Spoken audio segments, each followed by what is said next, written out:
빨간 옷 입은 사람만 그렇게 죽인다고 해가지고 굉장히 그 마누라들도 걱정이 되고 다 젊었기 때문에. 내가 이제 그 한 폭탄에 그 시체들을 넣고 죽었던 자리를 내가 맨날 지나다니잖아요. 그래서 스타킹을 목에 뭐 이렇게 감아놨다던가 입에다가 있잖아요. 여러 가지 뭐 재갈을 물리는 것들을 뭐 속옷으로 물린다던가 이런 패턴들. 꽤 머리가 좋은 사이코패스일 가능성을 염두에 두었어야 했겠죠.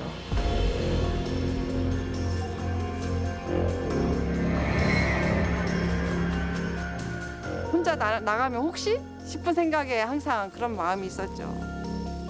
공포에 가까웠다고 해요. 온 국민이 굉장한 분노가 있었기 때문에 뭐 대충 어림잡아도 2만 명 이상의 남성을 수살했다고 하거든요. 박상향은 9월 오전 7시쯤 자기 방에서 혼자 잠을 자다가 성폭행을 당한 뒤 목이 졸려 숨진 채 발견됐었습니다.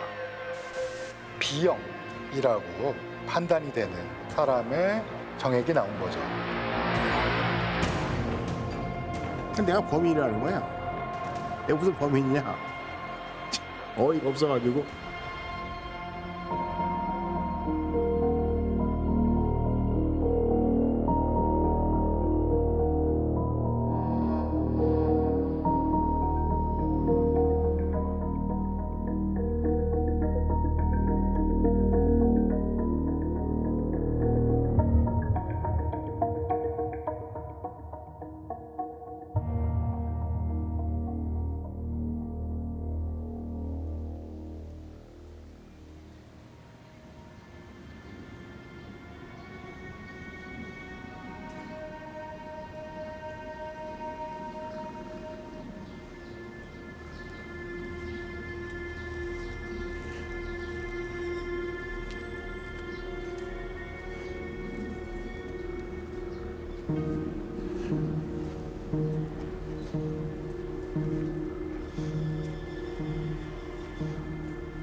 기계는 모든 게 박탈당하는 거예요.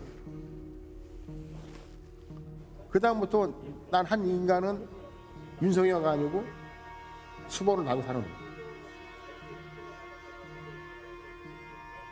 내가 89년도 22살에 들어갔는데 그 시대에 딱 멈춰 있는 거야 지금. 시계 갖고 있으면 그게 워낙 불법이라 해가지고 증거나 추가를 받기 때문에 이 시한 개념을 한 20년 동안 못 봤으니까는 그것 때문에 좀 콤플렉스가 좀 있더라. 그래서 CR2 놔둔 거 그냥.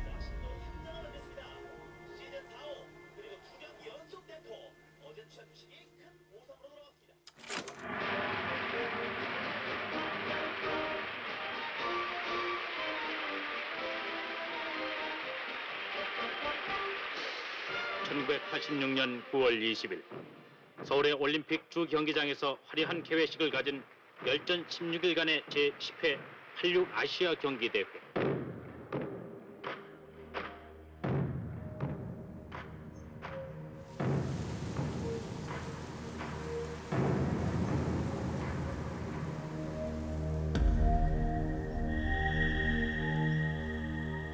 내가 가는 길에 그거는 농로가 많아요. 내가 일찍이 출근을 하잖아요. 어디 갔던데 하여튼 또 시차 보이더라고요. 그때는 교통사고라고 누가 신고를 내가 1차가 봤던 걸로 내가 신고를 하고. 70대 할머니가 이제 여성이 피살당한 사건인데요.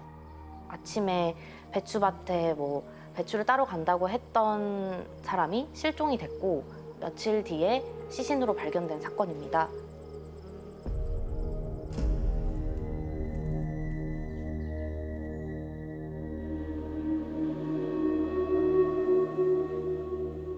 이상으로 대기 중인 형사 3명이 투입이 돼서 시신에 대해서 확인을 했고요. 안타깝게도 이제 도로가 근처에서 이제 발견됐다고 파악을 하다 보니까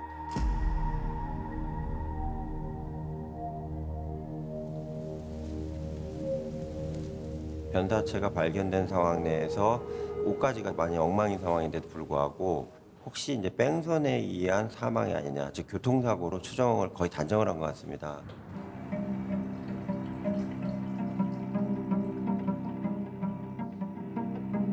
부검 과정이 진행이 됩니다. 고령의 여성임에도 불구하고 성폭행을 당하고자 하는 어떤 흔적이나 이런 것도 조금 느낌이 있다, 이런 검시관의 의견이 있었고요. 가장 무서운 부분은 뭐냐면 목졸림에 의한 사망으로 파악이 됐거든요. 순식간에 이게 교통사고에 의한 그 뺑소니 사건에서 살인 사건으로 이제 전환이 되는 게 핵심적인 내용입니다. 1차 사건 같은 경우가 우리 사회에서 좀 반성을 해야 되는 부분이 뭐냐면 70세 이상의 고령의 여성은 성폭행을 당하지 않을 것이다, 이런 그 어떤 선입견이 있었거든요. 이런 오류를 범하지 않았냐.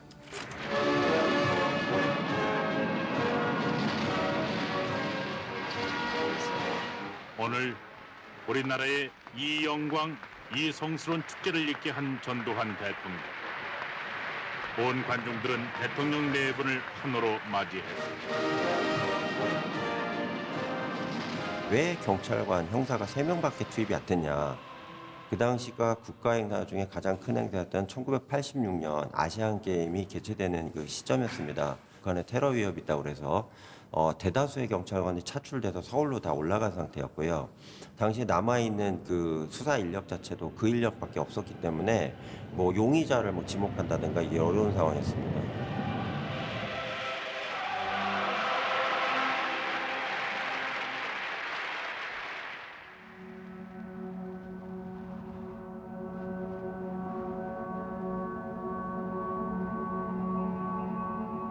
그 당시만 해도 화성에 경찰서가 없었어요. 화성 지역은 이제 사건 당시에는 야산과 들판밖에 없던 곳이었고요. 조용한 동네였어요. 하여튼 내가 갔을 때는 조용한 동네고 거기도 시골이었었어요. 그 당시에는 산이고. 화성은 논과 밭과 산과 숲 같은 게 어우러진 그런 자연적인 상태, 개발이 안 된 상태이기 때문에 사람들이 많이 안 살잖아요. 집들도 드문드문 하나씩 있었고. 논두렁을 여성 혼자 걷는 일들은 그렇게 이상한 일은 아니었어요. 왜냐하면 이제 교통편이 뭐 차량이 많지 않고 교통편이 드문드문 있었기 때문에 뭐 버스 정류장에서 집에까지 걸어간다거나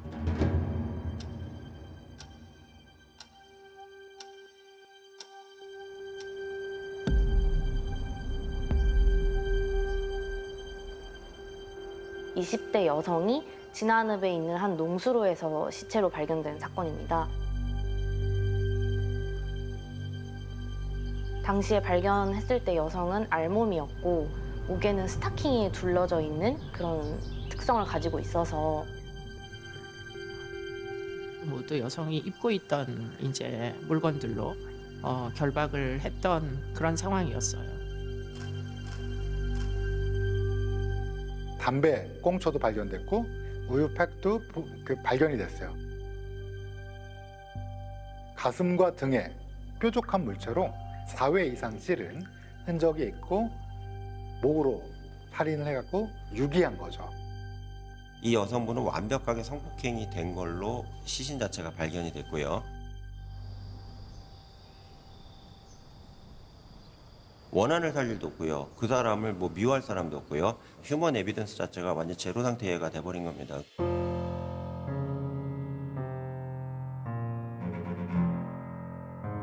그 당시만 해도 한국 사회에서 강간 살인으로 이제 연쇄가 된 경우는 거의 없었어요.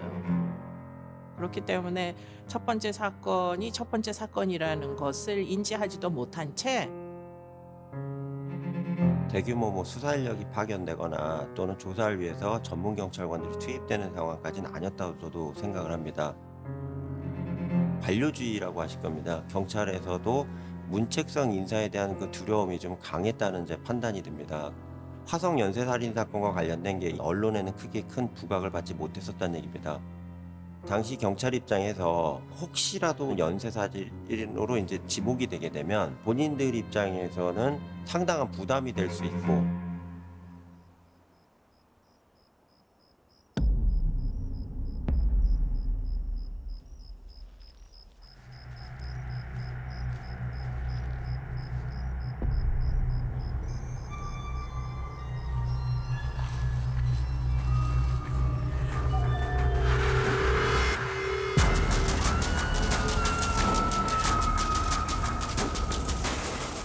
그 과정상에서 낚아챔을 당해가지고 흉기를 이제 옆구리에다 들이대고 성폭행을 하기 위해서 바로 옆에 완전 수풀입니다. 불로 끌고 갔고요. 피해자분 여성분한테 돈은 어딨냐 그랬더니 이 여성분이 이제 기지를 발휘하신 거예요. 당신이 나 너무 험하게 끌고 오다 보니까 이 돈 들고 있던 백을 저기다 흘렸다.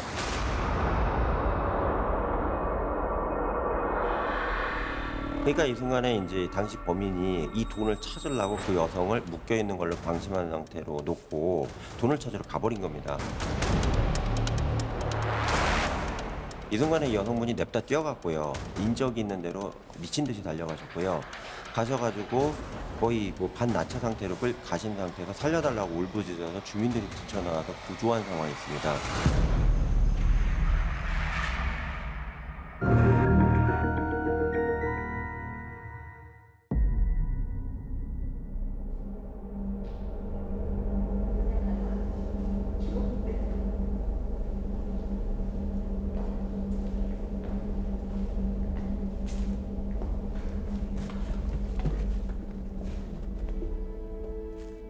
제가 제주도에 태어나가지고 나 태어난 것만 이렇게 알지 그 생활은 서울서 자라가지고 어머니 돌아가신 1년 다음에 겨울방학에 시골로 내려간 거예요. 그 지람은 상상이 되실 거예요, 감독님도. 그 시대에 보면은 뭐 우리가 하루에 한 끼 먹는 거 힘들었어요. 우리 어린 시절에는. 그러니까 배고픔이 서로 많았을 거야. 그러니까 그걸 보다 못하니까 농기구 사장이 와가지고 날 데려간 거예요. 근데 기술을 배우라 그래가지고 기술을 배우는데도 참 많이 맞았어요. 기술 배우는 자체도 하지만은 기술을 배우려고 참 노력을 많이 했어요. 그 당시 먹고 살라니까 또. 경찰은 용의자로 추정되는 남성에게 성폭행을 당한 뒤 가까스로 도주해 목숨을 건진 여성의 진술을 토대로 단서를 확보했습니다.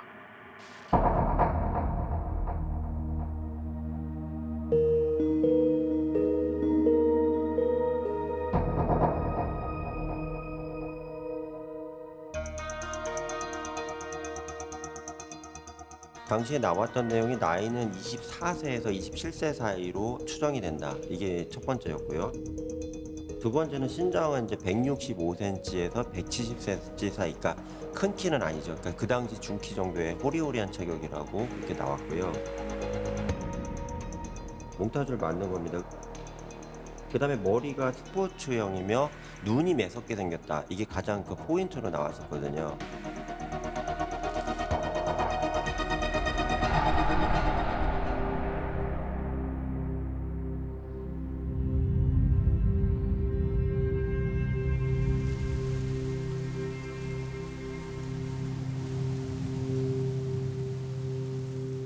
삼 차 사건의 경우는 1986년 12월에 일어났고 20대 여성이 공장 일을 마치고 밤늦게 귀가하던 중에 사건이 발생한 것으로 추정이 됩니다. 속옷이 얼굴에 씌워져 있었고 1차 사건 때처럼 스타킹이 입에 재갈처럼 물려 있었다는 점이 있었습니다.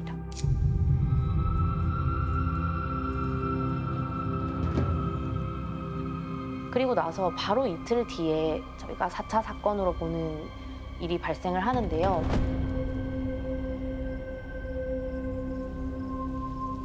일과를 마치고 밤늦게 귀가하던 중에 사건을 당한 것으로 보입니다.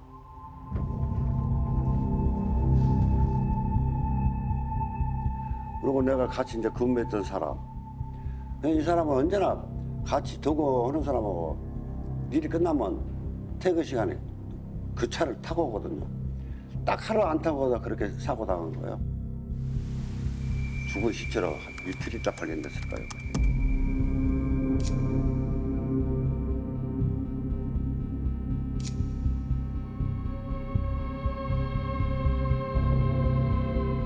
마찬가지로 피해자는 20대 여성이었고 비슷하게 입고 있던 블라우스로 손이 뒤에 묶여 있었고 스타킹이나 속옷 같은 것으로 입에 재갈처럼 얼굴에 씌워져 있었다고 합니다.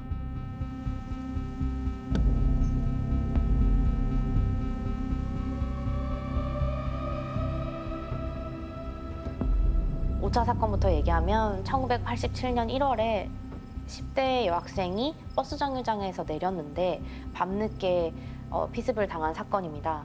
그리고 나서 지금까지 특성과 비슷하게 입고 있던 옷이나 속옷들로 몸이 묶여 있는 부분이 있었습니다.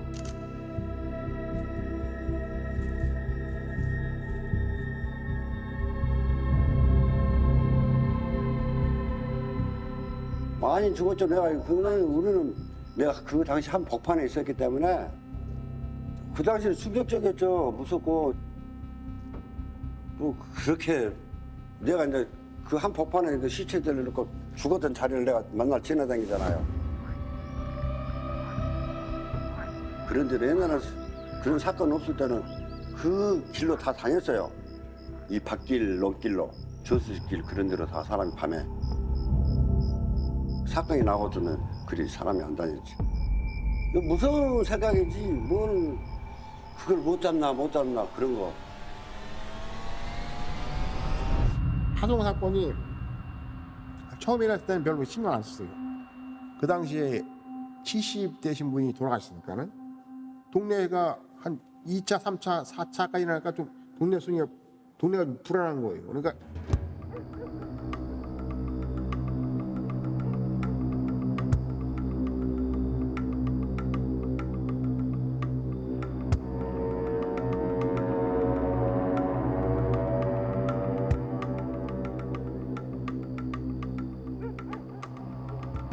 흉흉한 소문이 돌고 뭐 밤늦게 다니지 말라 이런 식으로 내가 어떤 피해를 입을지 모른다는 생각이 들었다고 합니다. 우리가 그때 20대 후반 이때쯤이었잖아요. 처음에 뭐 나이 드신 분도 있었고 애들도 있었고 그러니까 누가 대상이 될지 모르니까 항상 불안한 마음이 있었으니까 저녁에는 꼭꼭 귀가를 일찍 해야 된다는 그 개념이 머릿속에 꽉 박혀 있었죠. 혼자 나가면 혹시 싶은 생각에 항상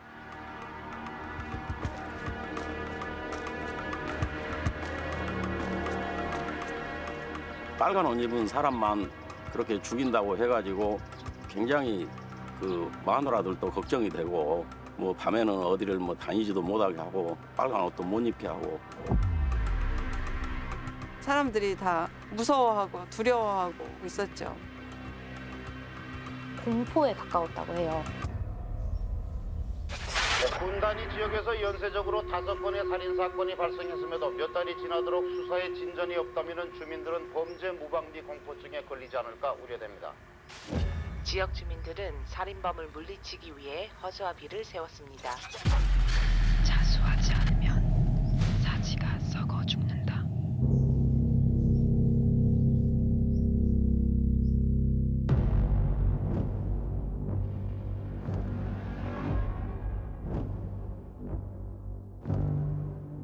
당시 수사하던 경찰들이 이 5차 사건부터 태안읍 주변의 반경 2km 내에 일어난 사건이라는 공통점을 파악해서 수사하던 경찰들은 이 모든 사건들의 범인이 한 명일 거라는 가능성을 가지고 연쇄살인 사건으로 보고 대대적으로 수사를 들어간 것으로 알고 있습니다. 이에 따라서 이제 경찰 입장에서도 수사본부도 구성을 하고 많은 다량의 수사 인력을 투입하기 시작한 게 서울경찰청에 있는 수사관뿐만 아니라 경기도가 되게 큽니다. 이렇게 고리 모양으로 되어 있는데 여기다 수사라고 다 투입을 한 겁니다. 그 당시에는 현장을 처음 발견한 형사들, 수사 형사들이 지금의 CSI 요원과 같은 범인은 빨리 잡아야 되는데 잡을 방법은 없고 그게 증거나 이런 게 없으니까요. 유전자 검사를 할 수 없었던 당시에 혈액형이 강력한 살인자를 잡기 위한 무기가 될 수밖에 없었죠. 혈액형을 이제 그 증거물에서 추출을 했었던 결과 그 당시에 B형 남자다. 범인은 B형 남자를 찾는다라는 건 거의 그 시대적으로 거의 공공연한 사실처럼 돼서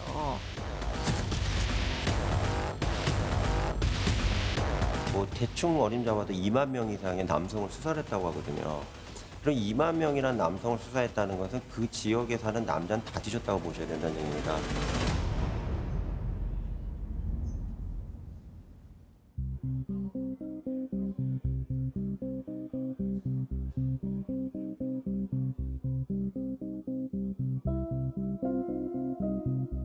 좌우지간 그 유류품 관련된 거는 최대한 다 수집을 할 수밖에 없었습니다. 그 이유가 뭐냐?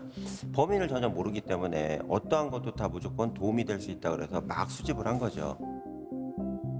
그거가 뭐냐면 채모 같은 경우도 수집을 하고요. 또 뭐 타액도 수집도 하고요. 뭐 체열도 했대요.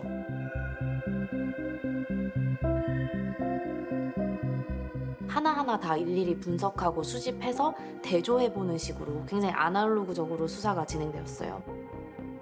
근데 문제는 수집을 했다 하더라도 그 당시 무슨 컴퓨터가 있는 것도 아니고요.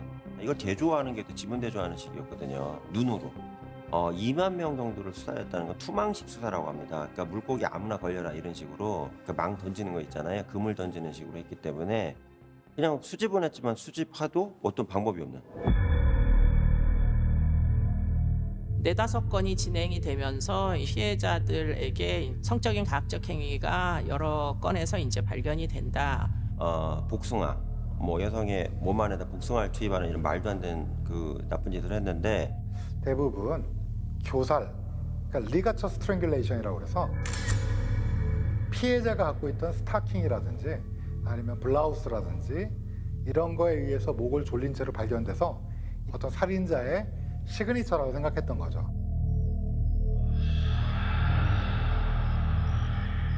더군다나 피해자에게 한 짓을 보면 피해자에 대한 일말의 어떤 고통도 이해를 못하는 것으로 추정되기 때문에 사이코패스인 것은 틀림이 없어 보인다.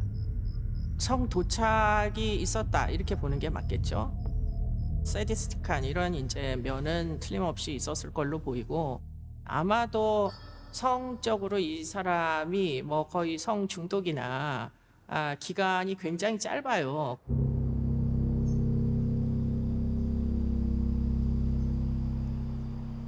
이 시기에 우리 대한민국 같은 경우에는 그 극도의 그 고도 경제 성장기를 경험하고 있었고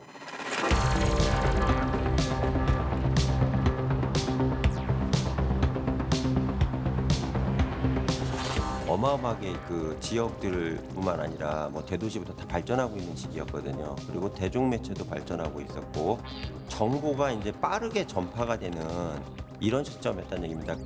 이 연쇄살인 사건이라는 게 알려지고 국민들의 여론이 뜨거워지자 이 사건으로 인해서 대한민국의 2,500만 명 절반을 차지하는 여성들 전체가 다 범죄에 대한 그 공포감 있잖아요. 이게 그 되게 감염성이 높거든요. 여성 대상 살인 범죄, 여성 대상 증오 범죄와 관련해서 엄청난 일종의 집단적 트라우마를 걸리게 한 사건이 이 사건이었다는 얘기예요. 사회적 테러를 저질렀다. 저는 이렇게 정의를 내리고 있다는 얘기입니다.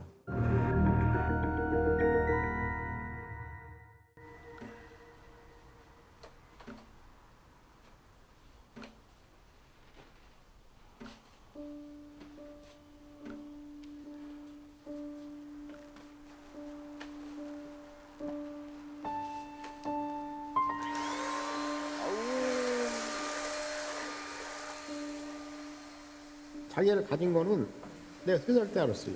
홍역으로 이래가지고 우리 그 시대에 보면은 홍역 예방 접종을 못했어요.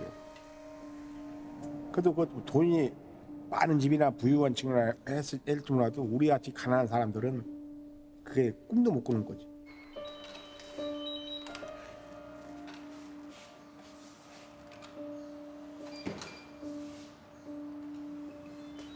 전과자 신분 갖고 장애인 갖고 어디 취업하기 힘들어요. 솔직히 말해서. 그러니까 예, 지금 가죽 재단하고 있어 지금. 차 시트 어깨에 가죽 재단하고 있는데 20년이라는 세상 공부하기 참 힘들어요. 세상하고 다 소통하기가. 지금도 힘들어요. 난 지금 자체인데 나 힘들어요. 내가.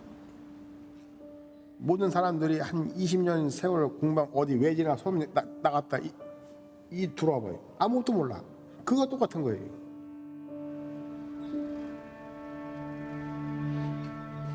원장님. 그래. 아유 좋았습니다. 그래, 성아라. 아이고 별일 없으셨고? 응. 아이고 오늘은 근무. 야 저녁에 안 들어가려고. 네가 이제 나온 지 11년? 네. 참 많이 세월이 흘렀다. 세월은 잠깐이야. 그래, 우리 집에 와서 산 지 3년인데. 그리고 우리 집에 살고 이제 나가서 이제 그러면 한 7년? 7년, 7년 정도 해서 지금 살아봤는데 어제 이제 사회생활을 해보니까 그래서 조금 힘들어요. 왜 그런 거 아니? 아우 남한테 따라가려니까 참 머리가 안 따라주네. 그리고 한다고 했는데도 안 돼. 저는 이 추소자, 재소자와 함께 평생을 살고 있는 사람으로서 그 죄값은 미워하지만 그 사람이 한 행위만큼은 값어치 있게 인정해 주시라고 하고 싶어요. 이 사람들이 범죄라는 것을 하지 않도록 그리고 주민들에게 시민들에게 해를 끼치지 않도록 하기 위해서 제가 데리고 사는 거예요. 저희 집이 지금 여기 16년 됐는데 문패도 못 달아요. 알릴 수가 없어요.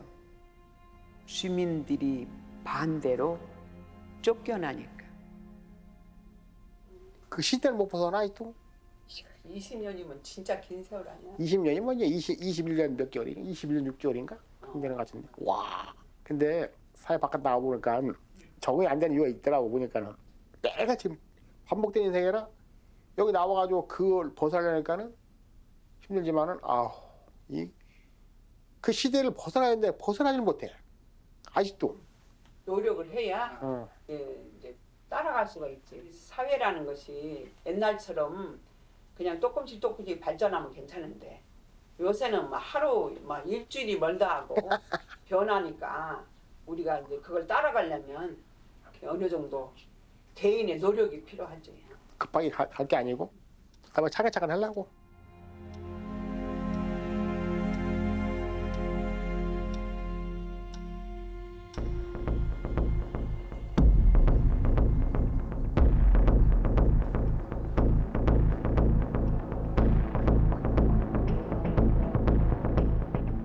이 5차 사건으로부터 4개월 정도 격차가 있었습니다.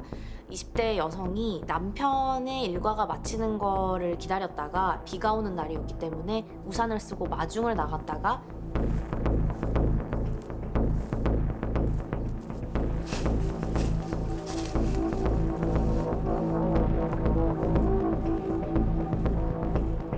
어떤 사람에게 쫓겼고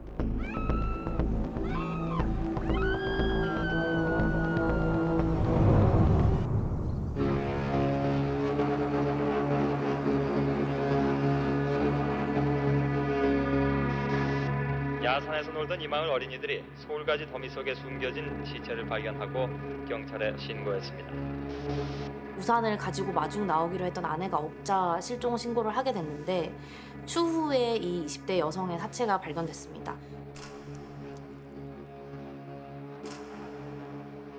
당시 사체에서는 윗옷이 벗겨져 있었고 손이 뒤로 묶여져 있었고 스타킹으로 매듭을 묶고 있었던 점이 특징입니다. 계속적으로 피해자가 연쇄적으로 발생하는 이게 가장 고약한 사건입니다. 수사는 진행하는데 피해자가 나오는 그러니까 거의 살인을 저질렀다 하면 미제로 가는 사건이 많지가 않고요. 화상살인 사건까지 미제 거의 없고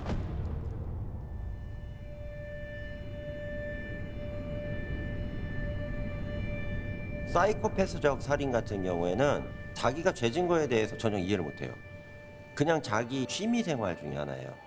그러니까 미안하지도 않고요. 그다음에 담담하고요. 주변에서 비난을 해도 왜 나한테 왜 욕을 하지? 난 지나가다 재미 잊어갖고 사람 하나 죽였는데 이렇게 생각하는 게 사이코패스예요. 수사에서 안 잡히는 거에 대해서 쾌감을 느껴요. 아, 내가 머리가 진짜 좋으니까 저거 수많은 그 형사들이 나 못 잡네? 이게 재미지거든요. 절대 지능이 떨어지는 사람은 아니었을 것이다. 이런 생각은 할 수 있을 거예요. 왜냐하면 현장의 흔적들이 그 당시로서는 범인을 추적하기가 굉장히 어렵도록 만들어 놨었거든요. 나름대로는 완전 범죄 비슷하게 만들어 놓은 데는 그 당시로서는 범인이 지적 수준이 떨어지거나 또는 정신질환이 있거나 하면 현장을 그렇게 비교적 오거나이즈하게 이렇게 만들지는 못하거든요.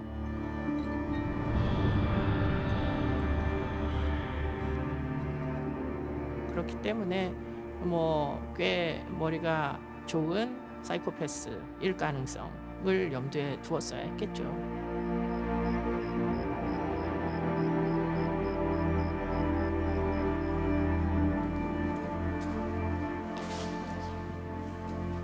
화성 연쇄 살인 사건이라는 게 미제 사건이고 세상 숨길 수 있는 사실은 없다. 거짓말은 없다. 언젠가는 진실이 드러나게 돼 있다.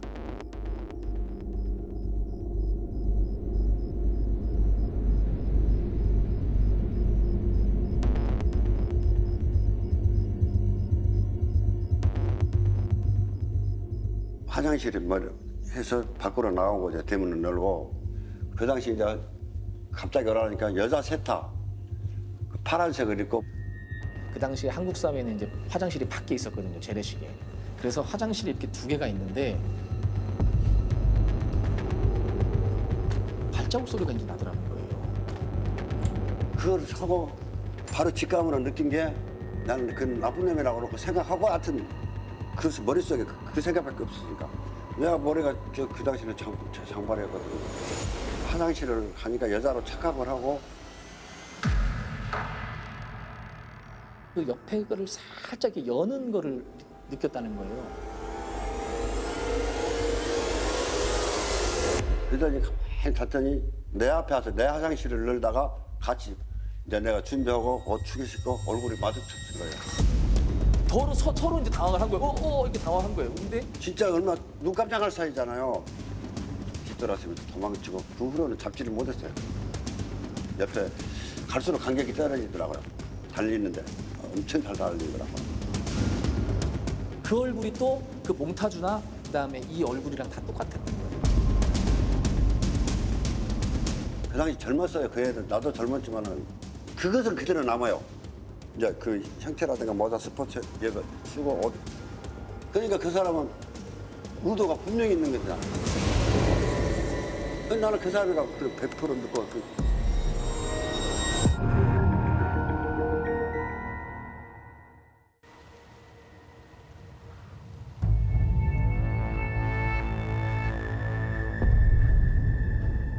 처음에 이제 제가 교도소 가니까 교도관이 그러더라고. 윤석열은요 무죄예요. 자는 무죄라는 애예요. 그러더라고. 이게 무슨 말이에요? 그랬더니 지가 사람 안 죽였대요. 그걸 보고 내가 무죄는 거예요. 무죄는 널 계속 부르니까 내 별명이 무죄가 된 거예요. 뭐 안 죽였다는 사람이 하나둘이요. 그래서 거기에는 귀에도 듣지도 않아요. 그냥 묻는 농담이지. 그냥.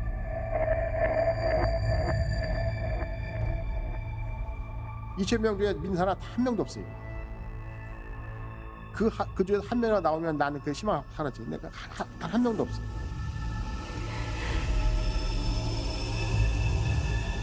다 안 했대요. 지가 안 했대요.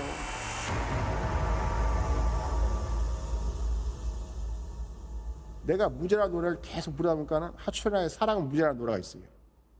사랑하다 헤어지면 누구의 잘못인가요? 미워 말아요. 원망도 말아요.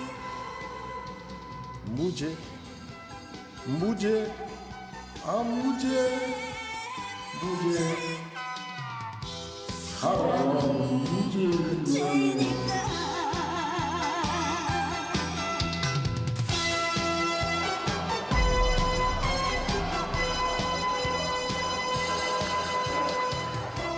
도시에서도 오늘 오후부터 시위 군중들이 경찰의 저지를 피해가며 도심 곳곳에서 시위를 벌이고 있습니다. 정부가 민주화에 대한 국민의 여망을 받아들이지 않으면 안 될 중요한 시기가 왔다고 주장하고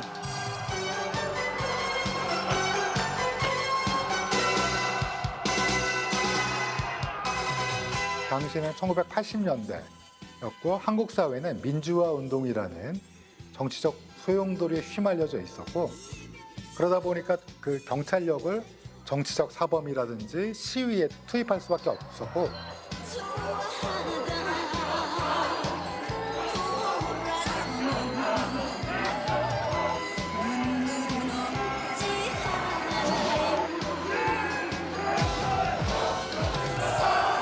경찰을 준군사 조직으로 정부에서 계속 보고 있었다는 얘기입니다.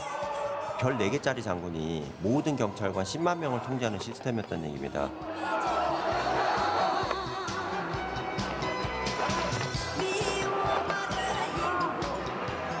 사회적으로 힘이 세거나 권력들이 있는 사람들 같은 경우는 경찰에서 적극적으로 보호해주고 그 사람 사건에 수사를 열심히 해주면서 뭐 죄송하지만 일반 서민들이 연쇄적으로 죽어나감에도 불구하고 사실은 그 방어를 제대로 못한 거는 국가의 책임은 분명히 존재한다는 걸 말씀드린다는 얘기입니다.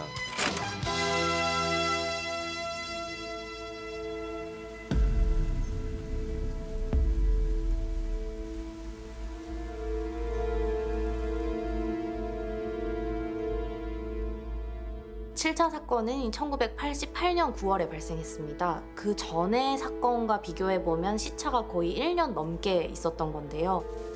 50대 여성이 일과를 마치고 귀가하지 않아서 가족들이 찾았지만 결국 사체로 돌아온 사건입니다.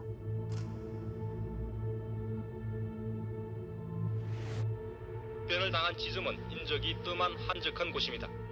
폭행 후 피해자의 상의를 찢어 목 졸라 숨지게 한 범행 수법이 그동안의 사건과 동일한 것으로 보고 또 범인을 잡지 못하고 있습니다. 사람들이 막 죽어서 그 모양을 사람 동네 분위기 별로 안 좋더라고. 저는 나는 그 별로 신경을 안 쓰지 나는. 나 먹고 살아야 되니까 농기를 하다 보니까는 시골에 보면은 뭐 시골에 많지가 않아. 뭐 식구들이 뭐니까는 뭐 시골이 워낙 좁다 보니까는 누구 집이라는 건 다 알잖아. 어느 날 갑자기 여름에 그 동네에서 초등학생 죽었다는 거야. 그러니까 그 당시에 보니까는 내 친구 여동생이 죽은 거더라고.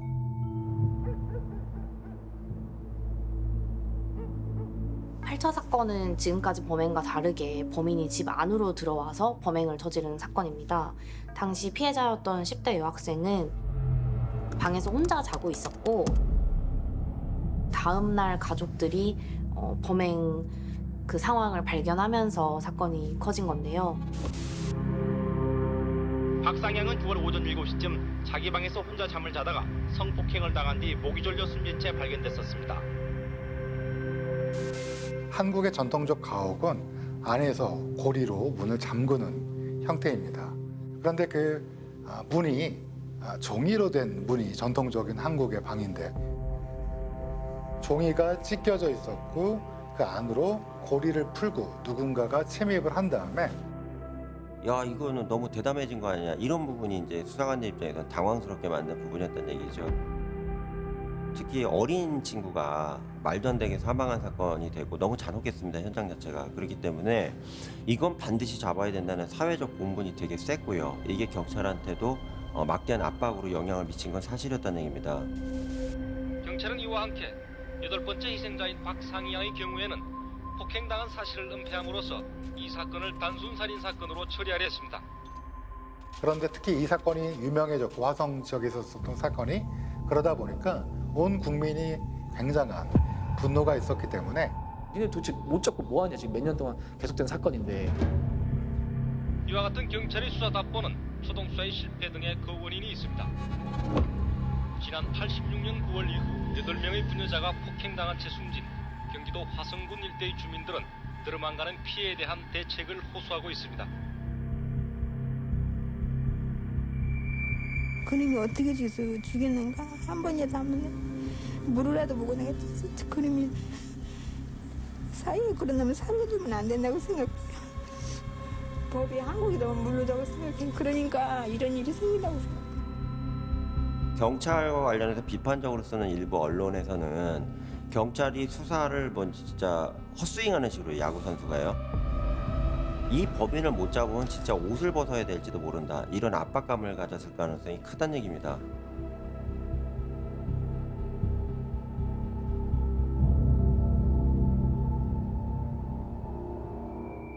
방 안에서 채모가 발견됐다. 이렇게 해서 이제 채모가 제출이 됐는데 머리카락이 8점이 나왔는데요.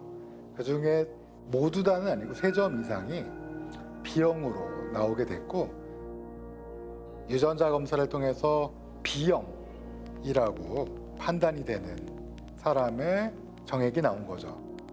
혐의는 이제 B형을 가진 남성. 또 하나는 떨어진 머리카락에서 중금속이 다량으로 검출되는 소견이 있었습니다.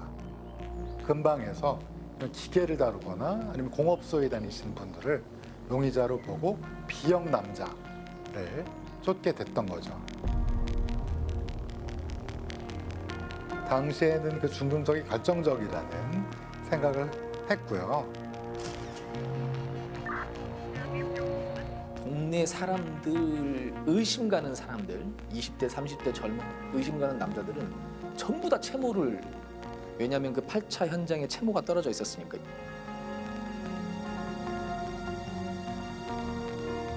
팔 차 사건의 경우에는 윤 씨가 살던 인근 지역이었고 자기가 당시 20대 초반 좀 넘어가는 입장이었고 직장을 다니고 있었으니까 어느 날 갑자기 형사들이 와갖고요. 자기를 한 2달 정도 감시했다고 진술을 합니다.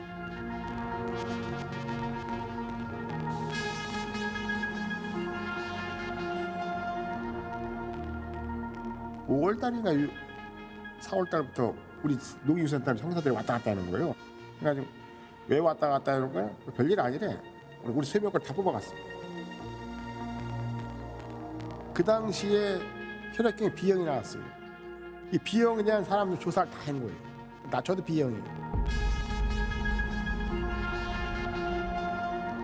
윤 씨는 B형이었던 거죠. 혈액형도 딱 떨어지지. 더군다나 뭐 머리카락에 이제 뭐 티타늄 같은 게 발견이 됐지.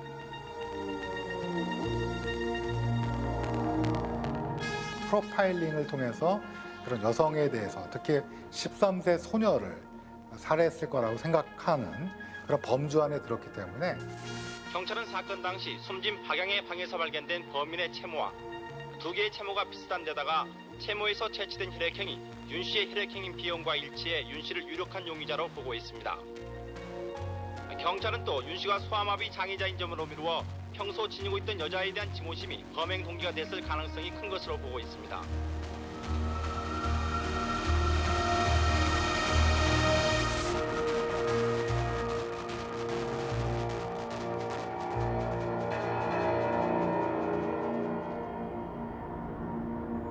그걸 딱 극복하기 위해서는 참 인내가 필요하더라고요. 인내라기보다 종교의 힘이 컸다고 봐야죠.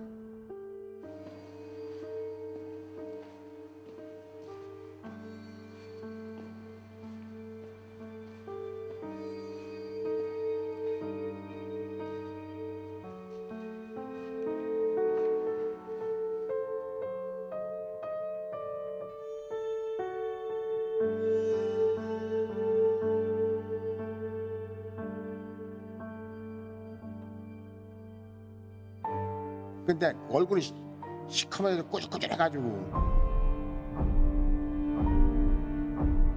밥을 딱 뜨고 숟가락 딱 드는데 뭐가 촉 들어와 여기에 가지.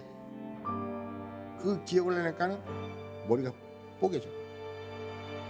윤 씨가 소아마비 장애자인 점으로 미루어 평소 지니고 있던 여자에 대한 증오심이 난 다시 올 거라 생각했지. 근데 그 세월이 거긴 다시 못 갔지. 언론에서 일부 언론에서는 경찰이 그 사람이 유력하다는 뭐 제보를 받고 잡아갔다 이런 얘기가 나오는데 그 당시에 모든 언론사들이 다 와가지고 취재를 한 거죠. 경찰은 8번째 피의자 14살 양을 살해한 혐의로 화성군 태안면에 사는 22살 윤모 씨의 구속영장을 신청했습니다. 원래는 그 주거 생활 아니었습니다. 아니고 그 집에 담을 넣다 보니까요. 그 문구장이 하나 있더라고요. 그래서 그 집에 보니까 여자가 있길래 그냥